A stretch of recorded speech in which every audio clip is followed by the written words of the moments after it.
Hey guys, welcome. Welcome. This is open Q&A for the global community of adult survivors of complex trauma. And we have all been sort of showing up here and hanging out together on Monday nights for over 5 years, 6 p.m. Pacific, 9 p.m. Eastern. Tonight we're going to have a discussion about complex trauma and particularly what it feels like for someone who is living with CPTSD symptoms, trying to navigate relationships and jobs and life and things, all while almost constantly experiencing these disrupting thoughts and fears about rejection and abandonment. Rejection and fear of abandonment. Big topic, right? Big topic. So you know what? I have this air conditioner on and it sounds kind of loud. I'm thinking that you guys can hear it. So I think I might have to go turn it off. A very warm welcome to Angela. Hello to John Harvey and Jeffrey Sherman and Deborah and Rosie and Hunter and anyone else who might be here. Hello, Lance. Hello. Yes, welcome to each and every one of you. Hello, Bella. I know I wasn't here last week. Rarely do I ever miss a week, but I'm telling you, I was just trying to take care of myself. Hey, how are you? Be anything? Great to have you. So happy you're here. I'm going to turn off this air conditioner, so I'll be back in just a moment. So I'm going to go grab some water and turn off this air conditioner because I think it's loud and I don't want the video to suffer because of it. So 1 second here. I'll be right back.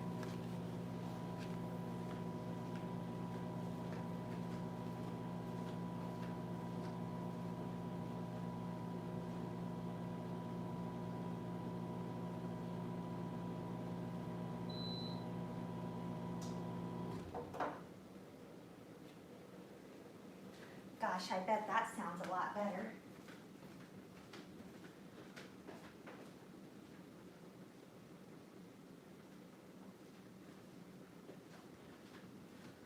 Okay, so this is the discussion we're gonna have. I'm gonna tell you all a little story. Oh, I'm so sorry you're feeling down, Angela. Hey, Helen. Hey, Charlotte.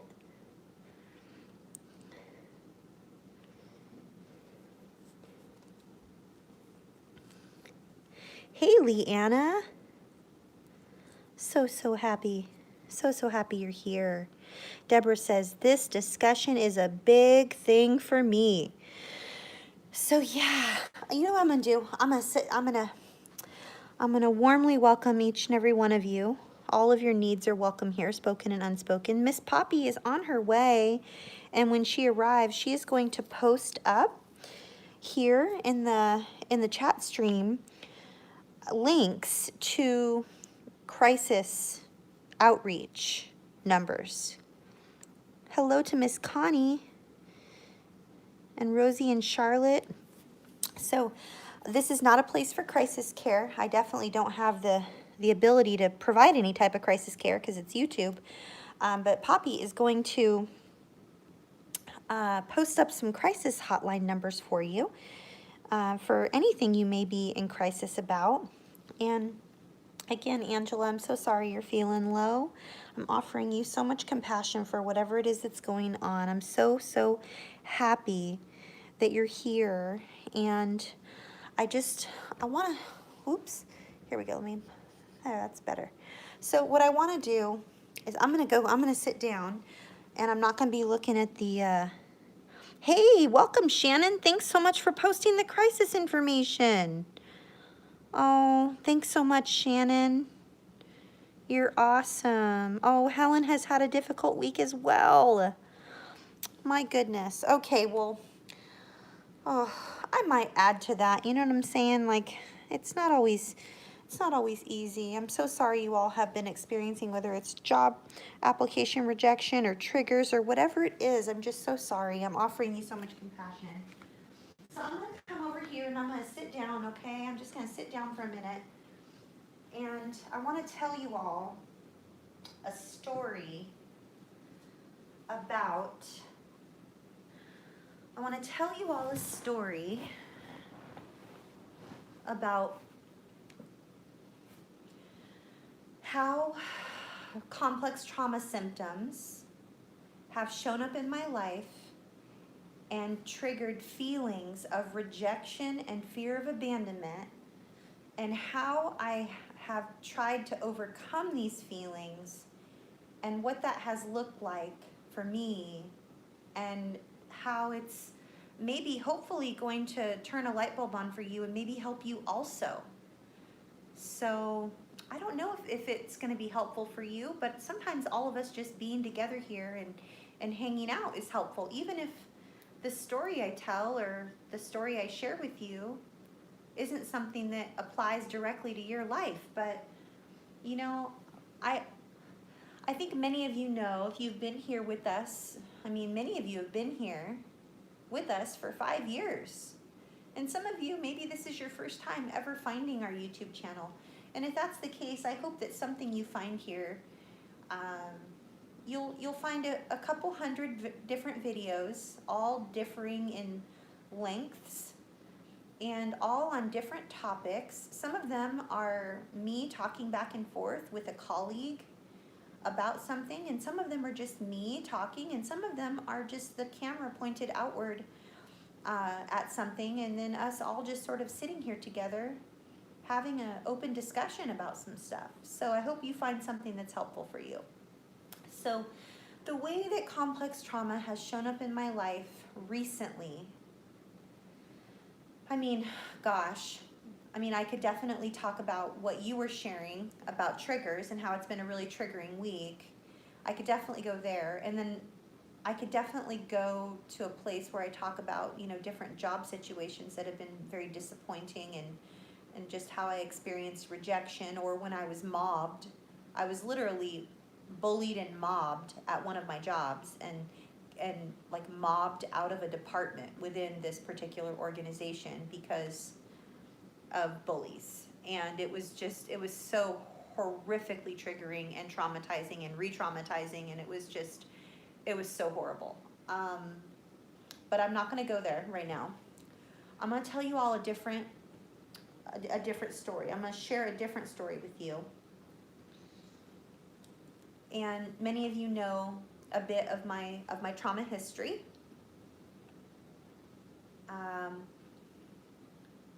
Just briefly skipping over kind of the high points. My abuse started at a very, very, very young age, and I did not experience safety within my family of origin. I am living with what I believe and what my practitioners believe to be attachment trauma, complex trauma, post-traumatic stress disorder.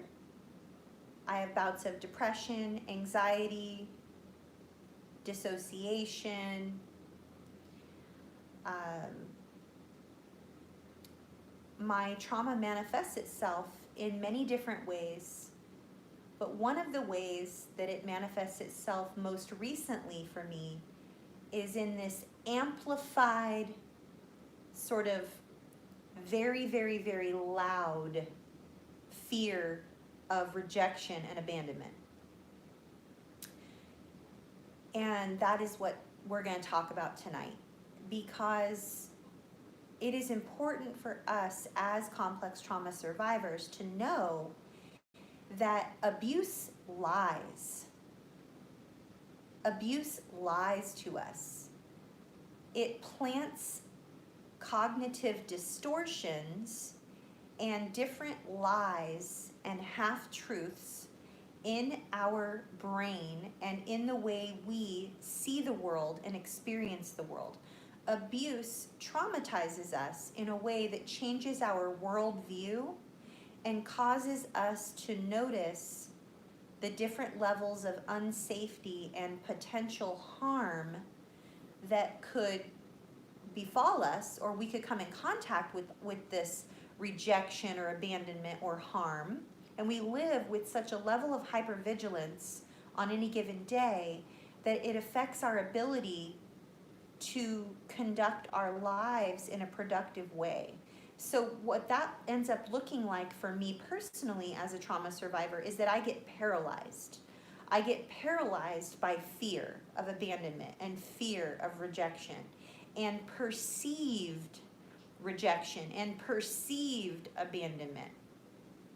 And I have these cognitive distortions and this level of hypervigilance that is literally paralyzing to where I can't leave my house or I can't function in a relationship because I have these voices in my head telling me basically that I am unacceptable as I am and that I am not lovable.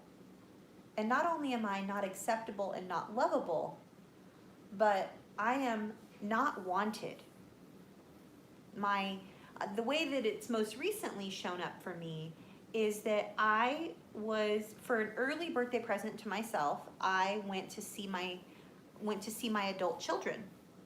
And it was a dual, sort of triple reason that I was going on this trip. Not only was it an early birthday present to myself to spend time with my adult children, but I had recently made some huge gains in trauma therapy, which have helped me to realize why I have struggled so much with the post office and the postal system and different levels of social anxiety that I experience on a regular basis, and why I have trouble sending correspondence to people I love, and why I have trouble sending gifts, why I have trouble receiving gifts.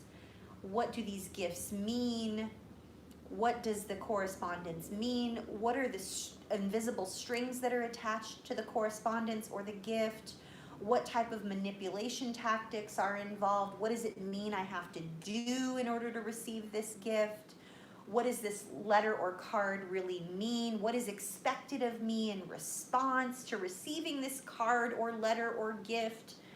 It was just so much invisible strings of pressure and control and levels of different unseen expectations and communication and controlling, and sort of all these reasons built up as to why I'm not acceptable or lovable or wanted. And it was all tied to the giving and receiving of gifts and correspondence and communication and just being in relationship with others, because at such a young age, the post office was a place, it was one of the only places I was allowed to go with certain people in my family. And I was certain, no matter what, that I would receive time, which I perceived as love, which I received as love. And yet, from such a young age, these trips to the post office, or this time, or the food, or the money, or the gifts, it all came at a cost. It came at a cost. A cost to my safety, my innocence, my sanity. And it was a very high price that I paid to spend this brief amount of time with these loved ones in my life, and got to have a meal with them, or ride in the car with them, or receive a card or a letter or a gift. It all came at a cost, at a very, very, very, very high price. And it damaged my psyche from such a very, very, very, very young age that I somehow was made to believe that unless I was willing to give of myself in such a way that caused a tremendous amount of pain and suffering, that I was not worthy of receiving time or food or money or gifts or a card or a package or even go to the post office. So in my subconscious mind, if you're following the story, the post office and the time and the food and the relationship and the gift and the card and the correspondence and all the things equals not only love but a lot of pain and a lot of suffering and a lot of damage to my well-being, and there's no safety involved in any of it. And so what that looks like in my adult life is that here I am, a 45-year-old woman, just wanting to go to the post office to mail a package. But there's a symphony of voices in my head that are like a cacophony of these different voices that are all arguing with one another. Some of them are talking about how I don't want to go to the post office because I don't want to receive a package from someone that I have been no contact with for 5 years and 10 days. And I know I'm going to receive a package from them. I know I'm going to receive a letter. I know I'm going to receive a card. I know that I'm going to receive something that I don't want. And yet there's this other voice in my head telling me that I'm being ridiculous and that I don't need to worry about any of that, and that I'm 45 years old and I live on an island in the middle of nowhere and that I'm safe and there's no need for me to have anxiety about the post office. I'm not 5 years old anymore. That was 40 years ago. And yet there's this other voice in my head that says, what are you talking about? You're not going to the post office to receive a package from anybody who's going to try to be controlling you through the postal service and guilting you and having expectations of you. You have to write the perfect thank you card. You have to send the perfect thank you card, and you have to do it in a certain amount of time, and you have to use the proper amount of postage, and you have to use the right etiquette and the right language, and you have to say thank you, and you have to be grateful. And you have to like do so, all of this with a smile on your face, and like there's this other voice telling me like it's not even about any of that, Athena.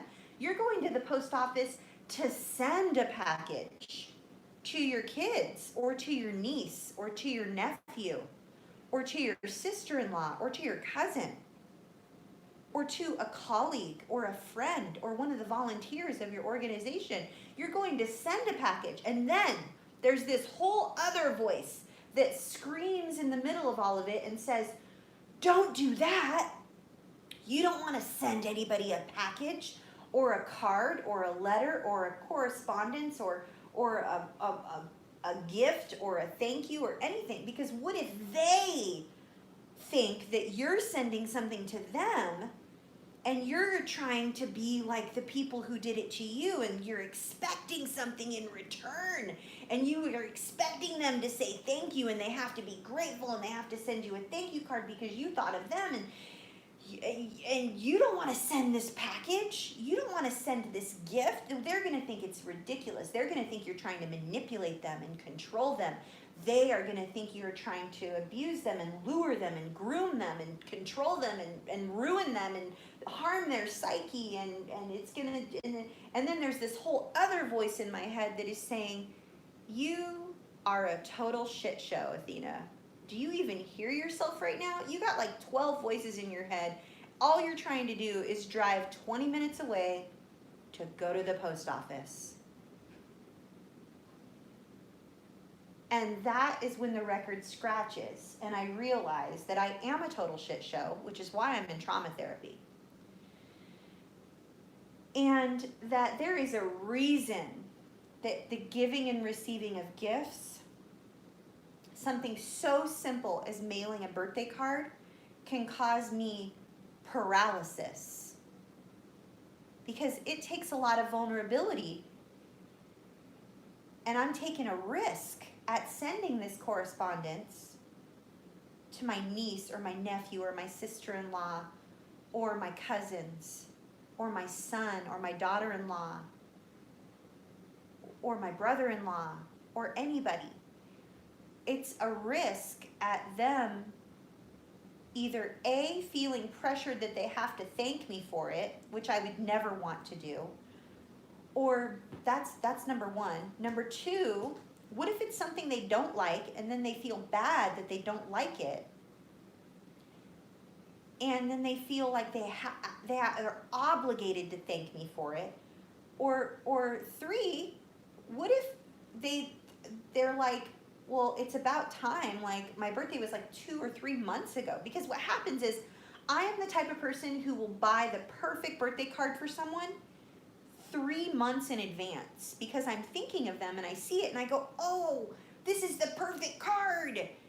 And I'll buy it 3 months in advance. But as I try to leave to go to the post office to send the card, all those 12 voices, including the one that says, Athena, do you hear yourself? You're a total shit show. You are so ridiculous. You're 45 years old. Pull up your big girl panties, get in the car and go to the post office like every other person on the planet and just send the damn birthday card. You bought it 3 months ago. Who does that?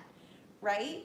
But then I'm so paralyzed by all the cacophony and symphony of all these voices that are stressing me out that I send the birthday card like 2 or 3 months too late, or I never send it at all. I end up throwing it away. Or what ends up happening, which is why I'm telling you this story, is that I fly myself to the mainland and check myself into a hotel and carve out time to spend time with my adult children, where I show up with a year's worth of gifts that I never mailed because of all the stuff I already told you. Not only is it vulnerable, not only do I have a fear of rejection and abandonment, but I am 100% certain going into this situation as I'm flying across the ocean with a year's worth of presents and cards that I never sent, that my kids are going to look at me and just literally go, you are a total shit show. What are you even doing? Like, that is 12 kinds of crazy, and you're not lovable, and you're not acceptable, and we don't want to be around you. That, my friends, is fear of rejection and abandonment that is brought on by complex trauma. But I have hope for you, because I want to tell you about how this story played out. Okay? Because this is real. The struggle is real. If any of you are even relating to all of this that I'm telling you right now, if any one of you right now is relating to what I'm telling you right now, just know that there is hope. Okay? Because not only did I battle all of this, not only have I been going to trauma therapy every effing week, sometimes twice a week, working on just this one thing, which really isn't one thing, it's decades of things, plural. But it has a happy ending. It has a good outcome. And if any of you for 1 second are thinking that all of this has nothing to do with being stressed out and being mobbed at my job and being turned down for promotions and positions and having triggers, oh my gosh, you got another thing coming. All of this is connected. Like, my ability to show up as a professional and apply for positions or promotions or anything is directly connected to the fact that I'm unable to even function enough to go to the post office to send a card or a gift or a birthday present. It's all connected. P.S. If anyone's watching, my 2 little Franklin babies just showed up on camera. Those are my 2 little skinny Franklin babies. And the mama and the other 2 are going to come any second now. Do you see them? They are smiling for the camera. There's 5 total. I only see 4 right now. Only 4 of them are on camera. I can't believe they're making an appearance for you. I don't see the number 5. I hope. Oh, there's the 5th one. Okay, so there's a fat mama one. There's some skinny little babies. And look, oh, you don't see the 5th one yet. The 5th one's around the corner. You'll see you'll see her in just a second. Those are my little Franklin babies. The joy of pets, I'm telling you. I know that they're not my pets that live inside my house, but they are my pets. I spend time with them every single day, and they bring me so much joy. I wonder if they're going to scream at you. They do this little scream thing where they go, caw-caw, caw-caw, caw-caw, caw-caw, caw-caw, caw-caw.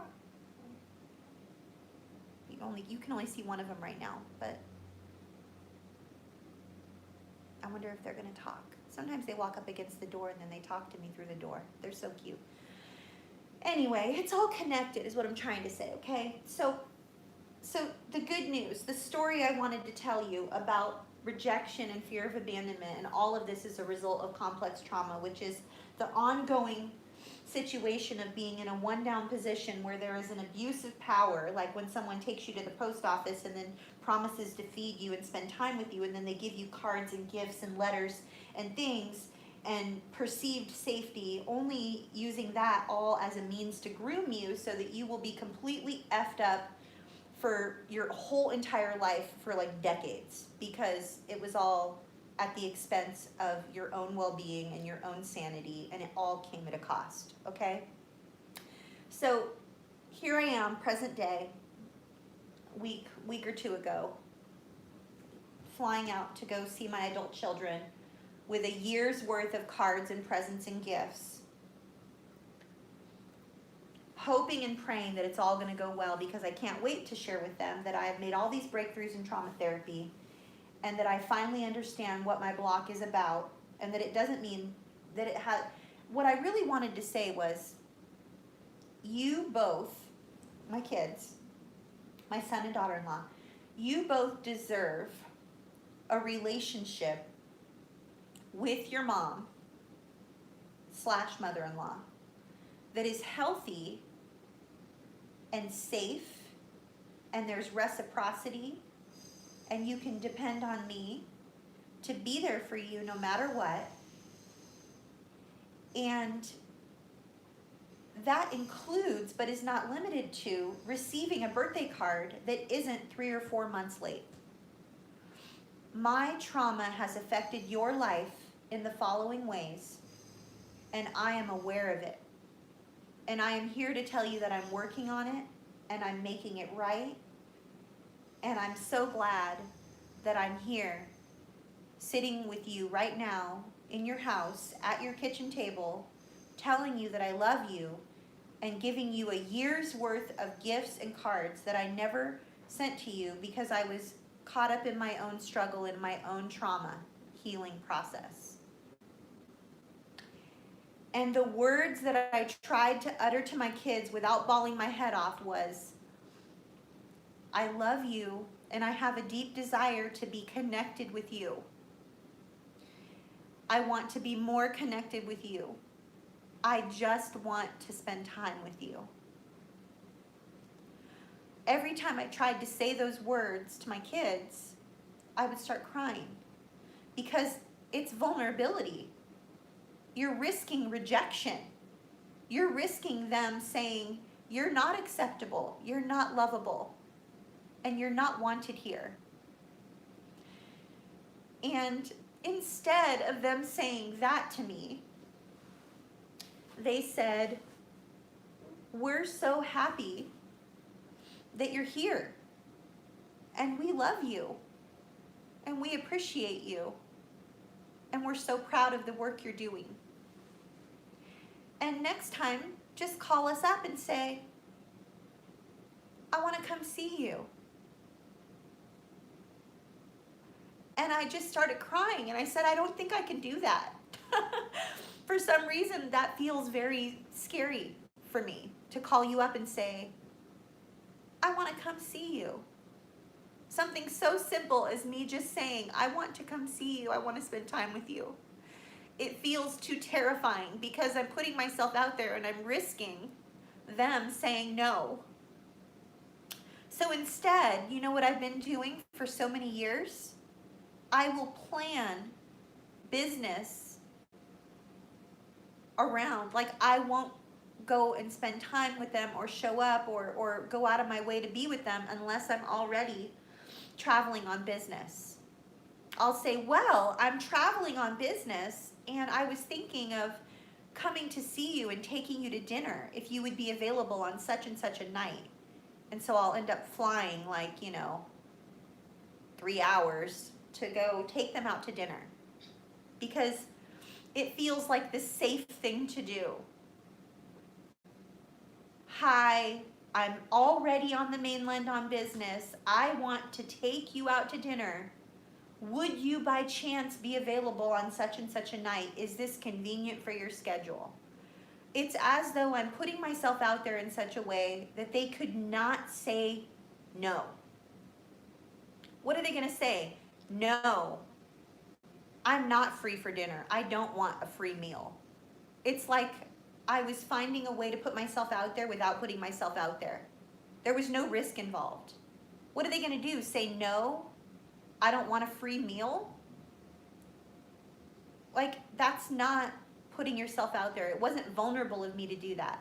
What was vulnerable for me to do is to have no business whatsoever planned, book myself a flight that was only for the sole purpose of spending time with my kids and telling them that I have a deep desire to be more connected with them, and hoping that they wouldn't say, no, we don't want that. Thank you, but no thank you.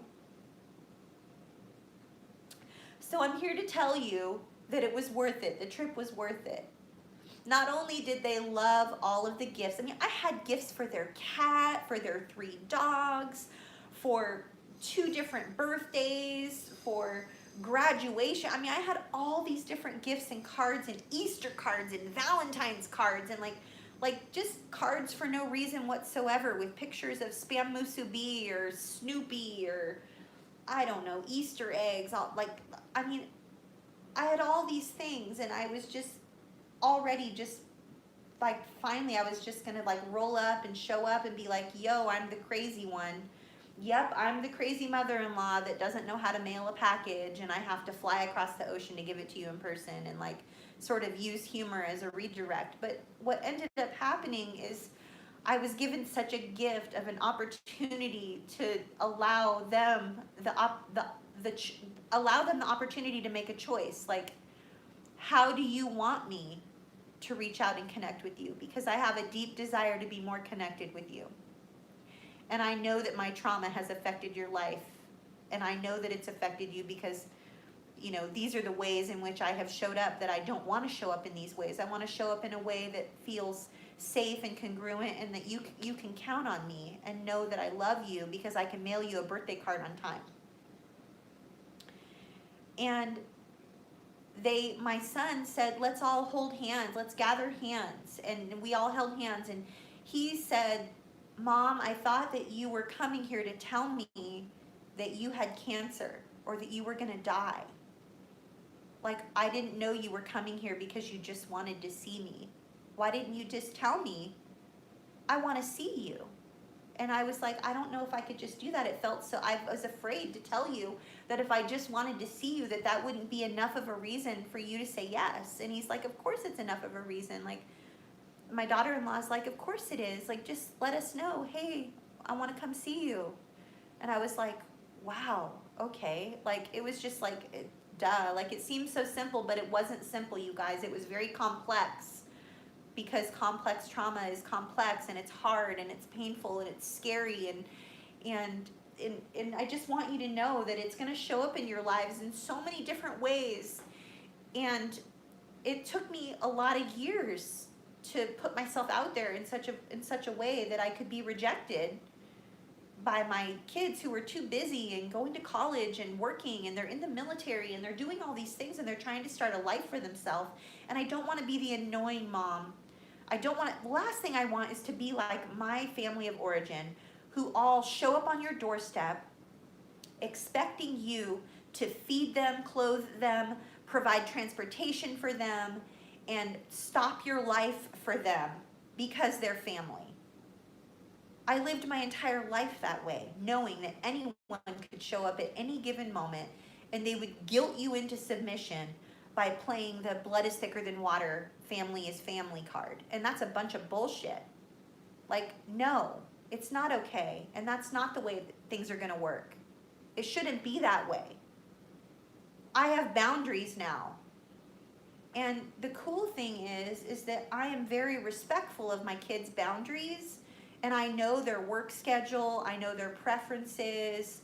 My daughter-in-law needs to have a certain day of the week where she just does nothing and has no company and no responsibilities because she needs to recharge her batteries and prepare for the week. Like, I'm the same way. And so I was very respectful of that. And at the same time, I wanted to have fun with them and go places that they hadn't been yet, or help them to try restaurants they have not tried yet, and run errands that they haven't had time to run. And like, so we got to do all the things. I got to take my son to go pick up some chairs that he had been meaning to pick up from this furniture place, and we got to go out for pancakes when his wife was at work, and we got to hang out and play with the dogs, and you know, hang out with the cat, and like we just laid on the couch and watched Bob Ross videos with the pretty little trees and the happy trees. And I mean, we did nothing together, and it was so amazing. And then we went out to, you know, dinner together, and I thought that I needed to like come up with some fancy plan to take them out to somewhere they'd never been, and they're like,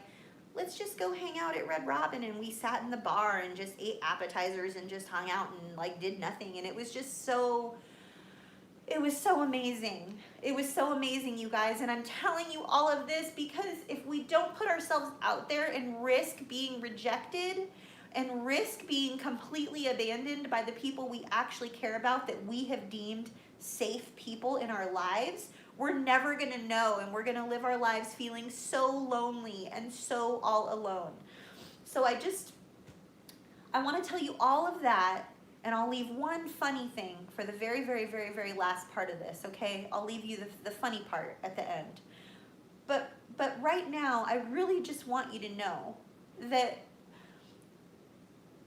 when we put ourselves out there in a vulnerable way, the way I've just described, I want to be very, very, very, very clear and very careful when I tell you that I'm not by any means suggesting that you put yourself out there with just anyone. People you don't know, people you haven't decided over a long period of time are safe enough people in your life. I'm not saying that your adult children are safe people and that you should go try to connect with them. I'm not saying that you should open yourself up for criticism and ridicule and abandonment and rejection with people that you don't know how they're going to respond, and you don't know if they are safe enough people or not. I have spent the last, I don't know how many years, I don't know, 8 years?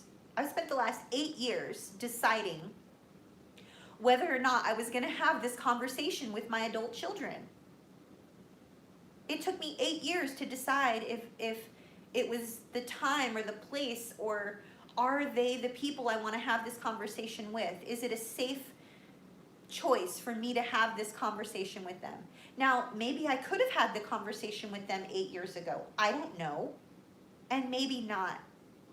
But I want you to know that I didn't make this decision lightly, and I would never, I repeat, never encourage any of you to go out and make yourself vulnerable and risk rejection and abandonment if you have not decided that the person you're trying to connect with is a safe enough person. What is a safe enough person, Athena? What is a safe enough person? How will I know if this person is a safe enough person? I'm so glad you asked, because I have my handy dandy little red piece of paper that I tell you guys about all the time somewhere here in my house, and it goes down the list of safe traits versus unsafe traits. And that's a perfect segue. We'll talk next week about safe traits versus unsafe traits, and when you know if the characteristics that will be that you should consider whether or not you should put yourself out there and risk rejection or abandonment or ridicule or a tremendous amount of emotional pain. And maybe you just don't know. But next week, on the 28th of October, that's what we'll cover. We'll go through and we'll talk about safe traits versus unsafe traits, okay? So that you'll know if it's okay for you to reach out and connect and put yourself out there and risk being turned down and rejected and having your worst fears realized, and finding out that maybe this person you want to connect with really does believe that you are unlovable and unacceptable and unwanted, right? We'll talk more about it next week. For right now, I want to check in and I want to see how you guys are doing. Let me come over and see who's here. Hopefully you all have been able to hear me okay. I know I was farther away. But let's see here. John Harvey and Shannon and Jeffrey Sherman and Deborah and Angela and First Aid Kite. Hello. I was a narcissism magnet too for a really long time. You are not alone. Who else is here? And Rosie. Awesome. So you all are not alone, okay? Oh, you're so welcome. I'm so glad.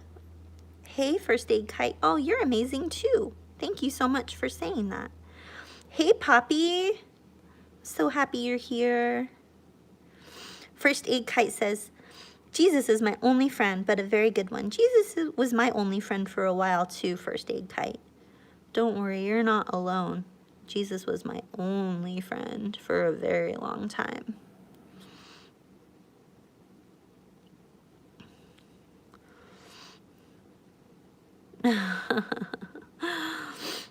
Okay, well, thanks for listening to my story, you all.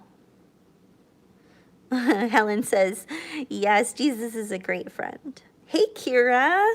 So happy to see you. So what I was going to share with you, the funny part at the end, you all, and don't forget, like next week we'll talk about safe people versus unsafe people, in case you're wondering if it's worth your time to reach out and make yourself vulnerable, you know, to possibly be rejected or abandoned or judged, you know. So the funny part at the end that I wanted to share with you is is that my son and daughter-in-law, once they sat there at their kitchen table after we all held hands, and they made me promise that if I ever had cancer or I was going to die or I was sick, that I would call them on the phone to tell them, even if I was in the same room with them. So we all promised, we pinky promised, that no matter what, if anything was ever wrong with us, that we would deliver the news on the telephone and not only in person, because when someone just shows up in person, it stresses them out. They were very scared. They had a lot of anxiety. I caused my kids such undue anxiety because of my inability to let them know that I was just coming for a visit, because I was afraid to just tell them that I was coming for a visit, because I was afraid they would be like, we're busy. You know what I mean? And it was so important for me to just finally give them all the stuff I'd wanted to give them. And so I felt like it was such a risk just saying, oh, no, I'm just coming to hang out. Like, I thought they would say no to me. So we sat there at their kitchen table, and they opened up this huge bag of birthdays and Valentine's and Easter and like just silly whatever stuff that I had sent. One of them was like a card that I had gotten my daughter-in-law for when she was in San Antonio going through this rigorous training, because she just got promoted to captain in the Army.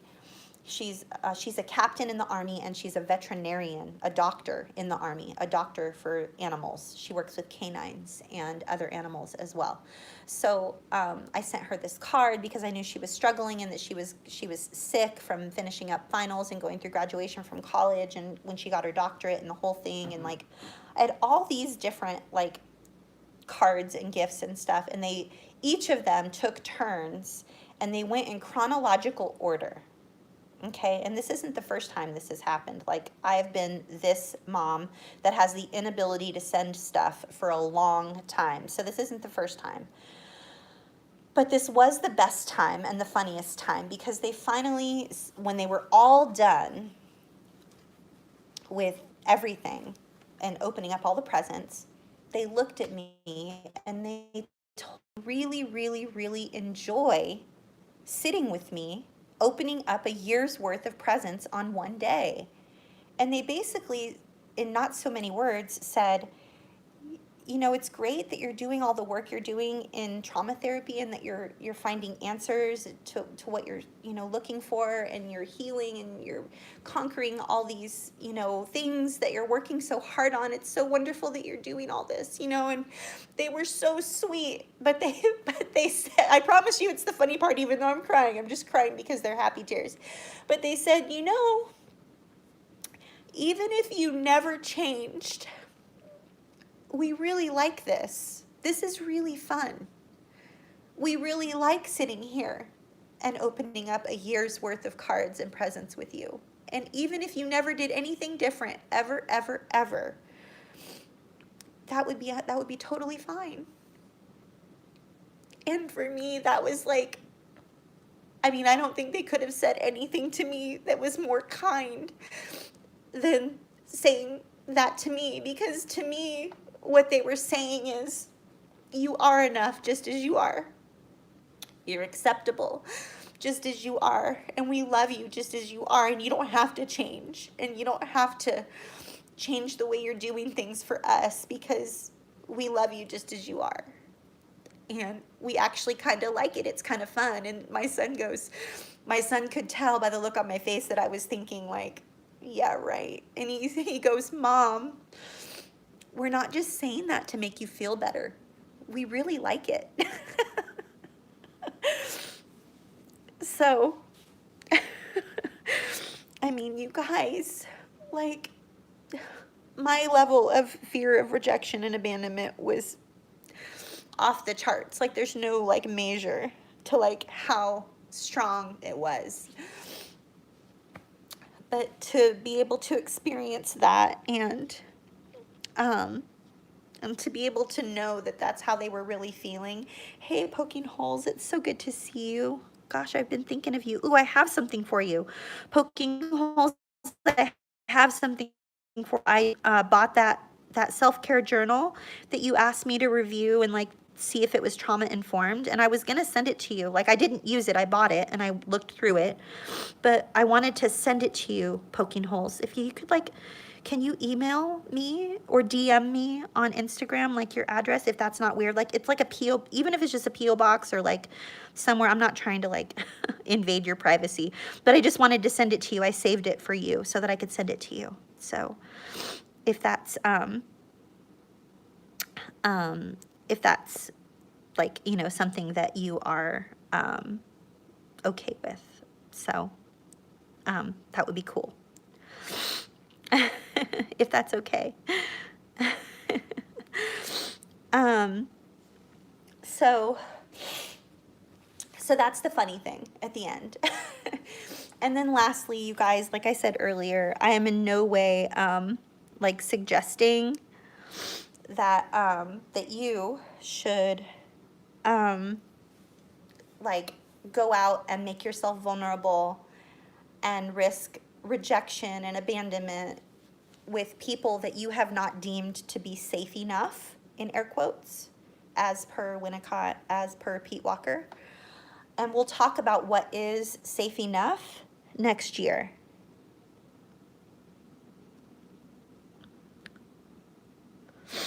Okay? Not next year, sorry. We will talk about what is safe enough as far as like safe enough people.